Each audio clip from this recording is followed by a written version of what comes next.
Bismillahirrahmanirrahim. Assalamualaikum warahmatullahi wabarakatuh.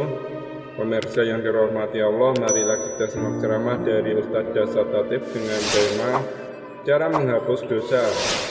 Sebelumnya marilah kita berselawat terlebih dahulu.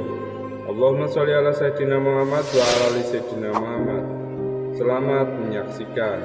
Bapak-bapak lihat enggak ini? Lihat ini? Lihat ini? Lihat apa tidak? Nah, anggaplah ini dosa. Ya, bohong, istri dikasari, suami diomeli, makan barang haram. Nah ini, anggaplah ini. Nah, kalau saya kasih begini, masih kelihatan tidak? Yang merah tadi masih kelihatan tidak? Tidak. Anggaplah ini kebaikanmu. Dosa tidak kelihatan karena lebih banyak kebaikan daripada dosa. Itulah makna hadis Nabi, tutupi kesalahanmu dengan memperbanyak kebaikan. Nah ini nih, ya. Maka ketika kumpul seperti ini, salah satu cara memperbanyak kebaikan, selawat. Maka saya mau ajak selawat, bisa? Bisa Pak?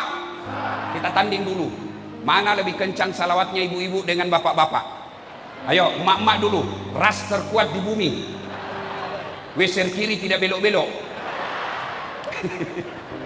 Bapak-bapak yang merasa jenis kelamin laki-laki diam dulu, ibu-ibunya dulu. Ayo selawat, ibu-ibu selawat bu. Ikuti saya. Salatullah, salat. Masya Allah. Yang di atas, ala toha. Salatullah, ala yasin. Masya Allah, terima kasih. Nilainya 9,5. Oke. Ibu-ibu diam. Sekarang bapak-bapak yang merasa jenis kelamin laki-laki, jangan mempermalukan jenis kelamin kita Pak. Ayo, ayo. Nah, gurami mano. Salatullah, ala toha, salatullah, ala yasin. Masya Allah. Nilainya 9,8. Nah ibu bapak diam, diam semua, diam semua, diam, diam, diam, diamku semua, diam, diam. Kita dengar ini di atas. Ini kan bos barangkali ini semua ini, makanya dia di atas. Ayo, ayo Pak Kiai, Ketua Majelis Ulama, jangan mempermalukan ulama. Ayo. Diam kau, dengar kau semua. Ayo. Salatullah, salatullah, Rasulillah, salatullah, salatullah, ala yasin.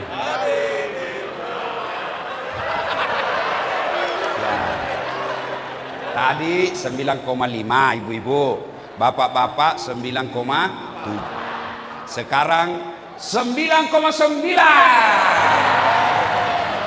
Kenapa? Ini suaminya Ibu Peggy yang undang saya. Ayo semua sama-sama, kita sama-sama, semuanya bapak ibu saudara-saudara sekalian, ayo kita salawat kepada Rasulullah Muhammad SAW. Mudah-mudahan salawat itu menutupi dosa-dosa kita. Itu yang disebut syafaat. Ayo salawat semua, ayo semuanya yang di atas. Salatullah, salamullah, Rasulillah, salatullah, salamullah, ala yasin. Tawassalna bi bismillah wa bil hadi Rasulillah wa kulli mujahidi lillah bi ahlil bah. Sekali lagi, salatullah, salamullah, ala toha Rasulillah, salatullah, salamullah, ala yasin habibillah, ala yasin, ala yasin habibillah. Wa qala idzan bismillahirrahmanirrahim. Ya ayyuhalladzina amanu taqullaha haqqa tuqatih wa la tamutunna illa wa antum muslimun. Wahai orang-orang yang beriman, bertakwalah kalian kepada Allah dengan sebenar-benarnya takwa, dan janganlah kalian mati kecuali dalam keadaan beragama Islam.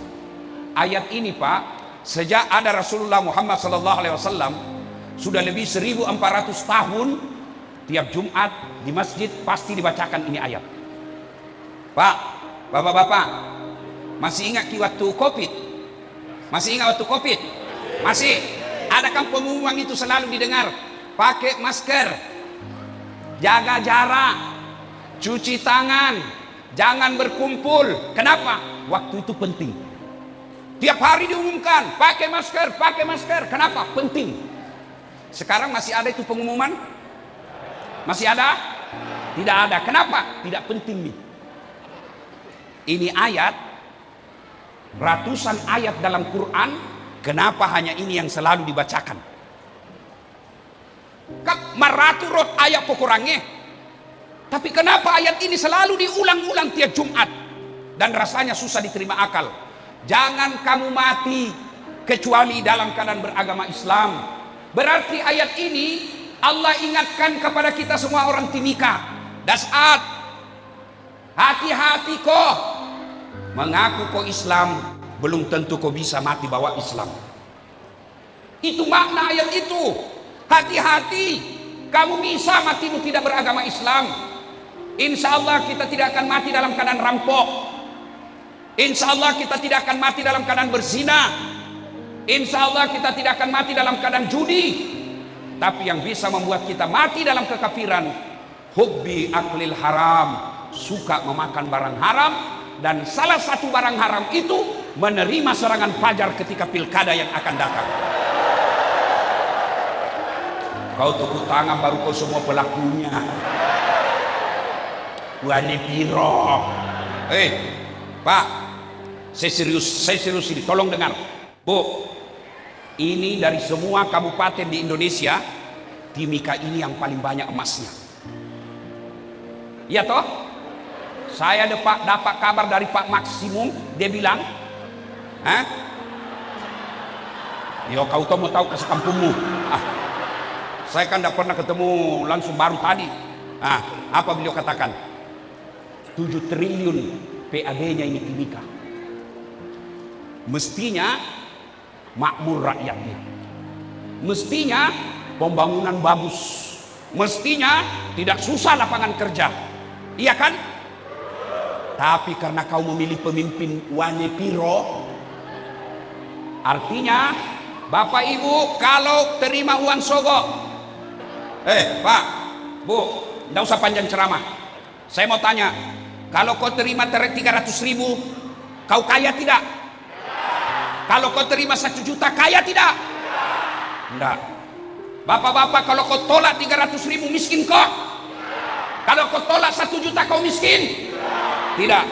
Tapi yang pasti, kau terima sogok itu menentukan siapa pejabatmu yang akan datang. Percaya kalau ada orang menang pilkada karena sogok, maka pertama yang dia lakukan, kasih kembali modal.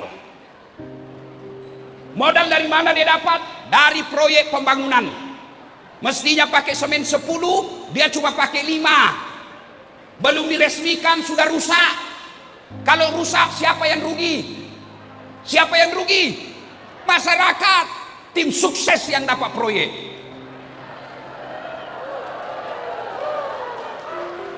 Siapa suruh kondang kak?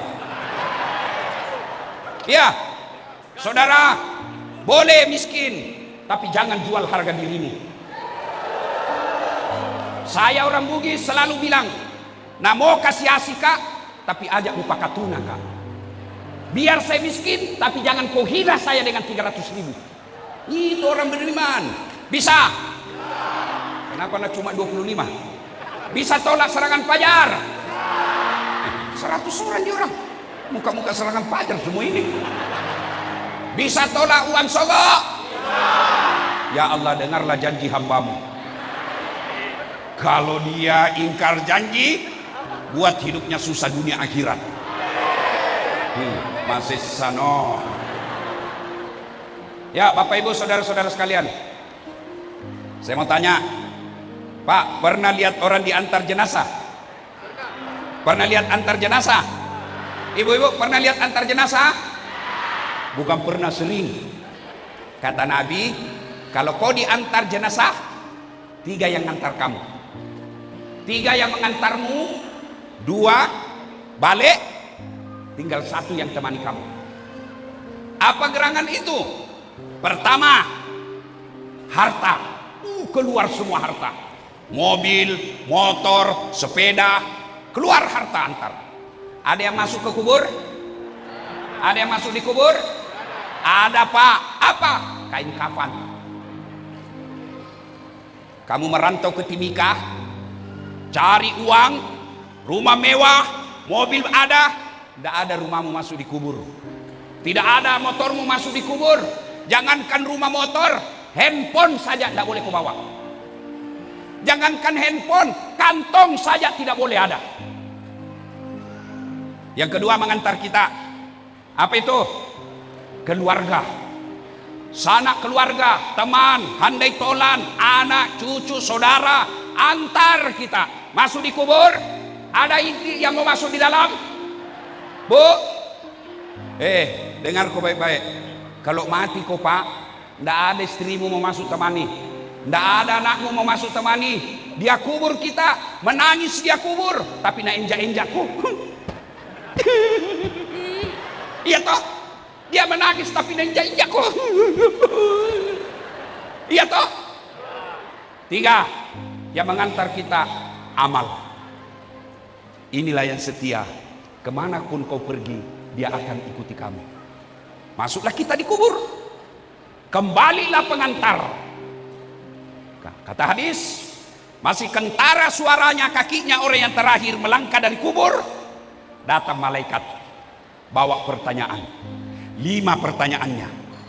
Tapi kalau baik solatmu, Pak, tenang, jangan kau pusing.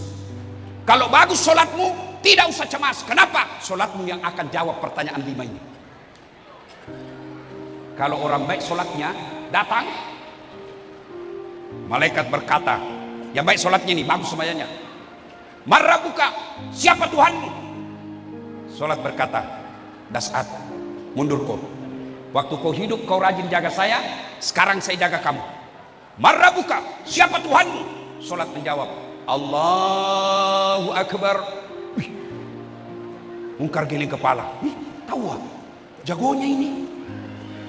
Ditanya lagi, man nabiyuka? Siapa nabimu? Salat kita lagi menjawab, asyhadu an la ilaha illallah wa asyhadu anna muhammadar rasulullah. Malaikat tambah giling kepala. Tahu ah, tambah jago ini. Waalaikumsalam. Tahu ah, tambah jago ini. Orang Timika ini. Itu kalau baik solatnya. Akhirnya Mungkar berkata, kir. Maju kok, nakir. Nabilan nakir. Sedangkan kau mundur, apalagi saya mundur. Dia naik ke aras Allah. Ya Allah, ada hambamu mati, saya tanya marrabuka, dia jawab Allahu Akbar. Allah berfirman, bukan dia yang jawab itu, solatnya yang jawab. Karena dia baik solatnya, tidurkan dia untuk menunggu hari kiamat seperti nikmatnya tidur pengantin baru. Masya Allah. Masih ingat waktu pengantin baru, Pak? Masih ingat? Apa biasa dibilang waktu tak pengantin baru? Cepat nak pagi. Kenapa? Enak. Itu kalau bang solatnya. Tapi kalau tidak beres solatnya, Nabi bilang malaikat, lama aku tunggu kamu. Kau yang paling banyak ceritamu kalau orang ceramah. Nak goreng godamnya, nak putar mi palu-palunya itu muka. Betan lo tanya cilaka. Iko nak pegang jam. Ditanya dia, marrabuka, siapa Tuhanmu? Kaget. Tunggu dulu, orang baru datang. Malaikat aja yang mau debat. Ditanya lagi, marrabuka, siapa Tuhanmu? Kaget, langsung dijawab, ketuhanan yang Maha Esa. Pertama, orang menderita ketika masuk di kubur, orang yang al-mutahawil bis sholat, menganggap enteng sholat. Pak, saya yakin lebih banyak perantau di sini. Dia tinggalkan Jawa, dia tinggalkan Maluku, dia tinggalkan Sumatera, dia tinggalkan Sulawesi, datang ke Timika, merantau cari dunia, merantau cari uang. Tapi sayang, sampai di sini sholatnya tidak diurus, Sampai di sini sholatnya tidak dia gubris. Ini yang selalu saya istilahkan, setengah mati bekerja. Begitu dia lapar, dia beli nasi bungkus. Sayangnya setelah ada nasi bungkusnya, nasinya dia buang, bungkusnya dia makan. Paham? Beli nasi bungkus, nasinya dia buang, bungkusnya dia makan. Inilah orang yang merantau dari luar sampai ke Timika tidak sholat. Apa gunanya kau jauh-jauh datang ke sini lalu kau tidak sholat? Apa alasanmu tidak mau sholat? Apa? Bilang kau apa? Apa?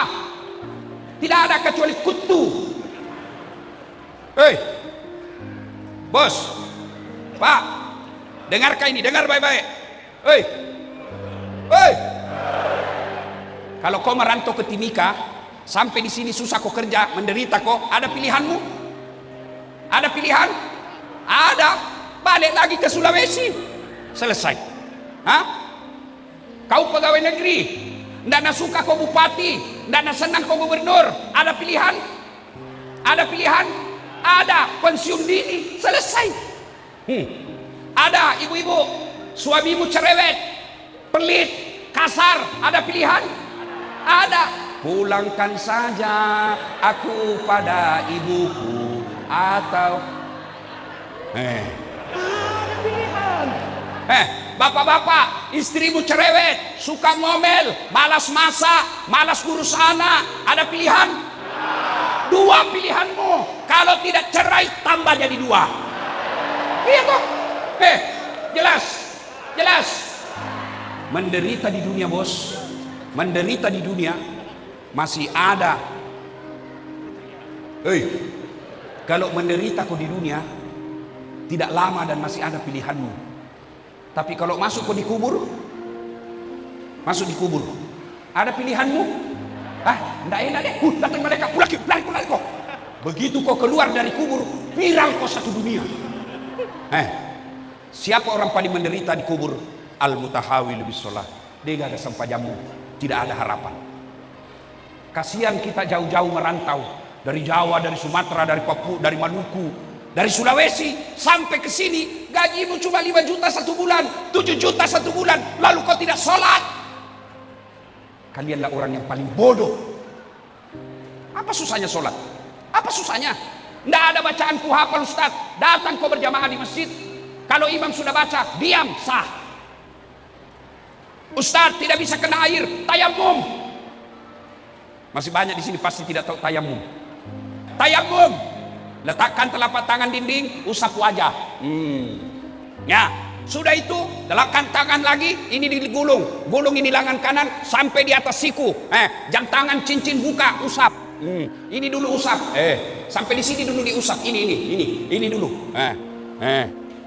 Sudah itu yang ini. Sudah. Susah begitu, Ustaz. Kasih begini. Selesai. Agapi. Di tengah hutan, Ustaz, masuk waktu sholat, belum dicuci, nah sudah kencing. Tidak dapat air. Caranya kalau di tengah hutan, kencing tidak dapat air, ambil kertas 3 lembar. Kalau tidak ada kertas, daun. Bagaimana caranya? Nah, ini jangan kasih lihat ibu-ibu. Pertama, daun pertama, gosok dari atas ke bawah, begini. Yang kedua, ambil lagi, bawa ke atas. Ambil dari atas ke bawah. Jangan begini. Kenapa ada ibu-ibu heboh? Ya, paham. Kalau dapat air, wudhu lagi, cuci alena beliau, wudhu baru sholat. Kalau tidak dapat air, tayamum, biar tidak dicuci, selesai. Apa pi? Sakit kau, Ustaz? Tidak bisa kau berdiri, duduk mako. Sariawan kau, Ustaz? Sambayan sariawan mako? Allah.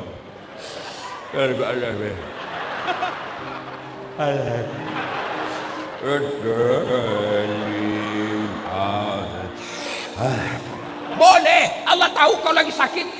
Agapi, apa? Apa pi? Nggak kuliah, kita di tengah laut, Ustaz. Nggak dilihat kiblat. Lihat kau di mana matahari terbenam. Kalau matahari terbenam di sana, arahkan badanmu, perahumu, hadap ke sana. Allahu Akbar. tiba-tiba perahu goyang. Jangan coba kok goyang-goyang lagi. Iya, jelas. Nah, masuk makin dikubur. Maka dia Nabi tak. Kau dia gagah sempajam mumbo. Itu semua amalmu yang lain langsung dihapus. Salat, Pak. Saya sudah sholat, Ustaz. Alhamdulillah kalau sudah sholat. Ayo datang jamaah di masjid. Alhamdulillah. Saya kemana-mana di masjid di Timika ini, Pak. Selalu penuh jamaahnya, Pak. Masya Allah, hari ini saja sampai di luar. Apalagi kalau subuh. Penuh sampai di luar, tidak ada di dalam.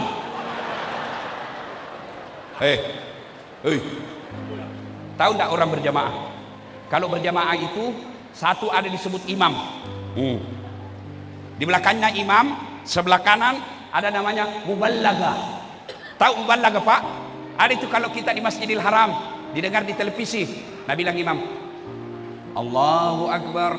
Ada yang teriak, Allahu Akbar. Imam bilang, Sami Allahu liman hamid. Rabbana lakal hamd. Muballaga. Ada lagi namanya makmum. Makmum ini kita umumnya. Untuk jadi imam, ya, dengar baik-baik. Tidak boleh sembarang. Kenapa? Karena kalau salah imam, kacau jamaah. Contoh, Nabi bilang begini, kalau kau jadi imam, ringkaskan bacaanmu. Baca umumnya orang hafal. Ada imam, Pak, lampik pembacaan. Panjang sekali. Baru mau takbir, lama memang nih, Pak.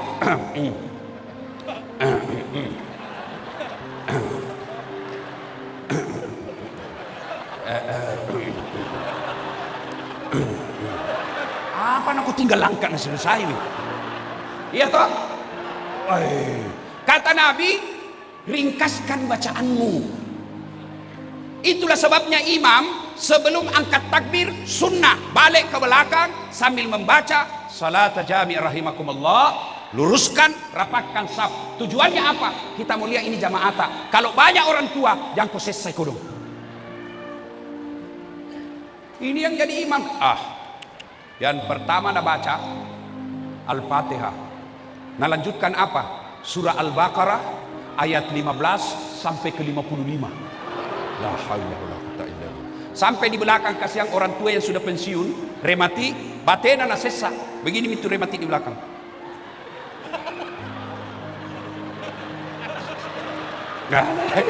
Belum bisa selesai dalam hati dah lampai pembacara itu naik. Iya toh? Baca yang umumnya ringkas. Yang kedua kata Nabi, baca yang umumnya orang hafal. Tujuannya apa? Satu, supaya kita bisa khusyuk ikut. Coba kalau imam baca Al-Fatihah, kita ikut. Kenapa? Kita hafal. Imam baca surah Wadduha, kita ikut. Kenapa? Kita hafal. Tapi ketika imam membaca surah Al-Baqarah ayat 5 sampai 60, dia khusyuk dengan bacaannya, kita khusyuk dengan hayalan. Kita mau ruku, belum bisa selesai, kita mau ikut. Tidak dihafal, terpaksa kita baca semua itu di dinding.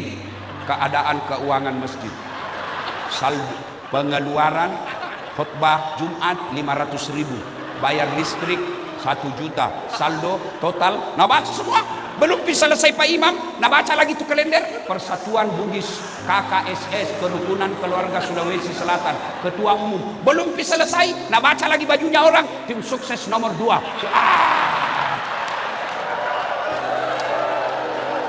Ayo, siapa salah? Siapa salah? Siapa salah? Imam. Yang kedua tujuannya, dianjurkan kau baca yang umumnya orang hafal. Supaya apa? Kalau kau salah, ada yang bisa luruskan. Coba beda kalau imam salah. Wadduha, kita bisa tegur. Kita bisa khusyuk ikut. Tapi kalau kau salah, wayalemu. Ada ini anak muda, tidak tahu benar atau tidak. Jadi imam IPA, waktu nana baca Al-Fatihah aman, surah panjang na baca, hanya dia yang hafal. Begitu dia baca, tiba-tiba ada cicak jatuh, kena telinganya, stres.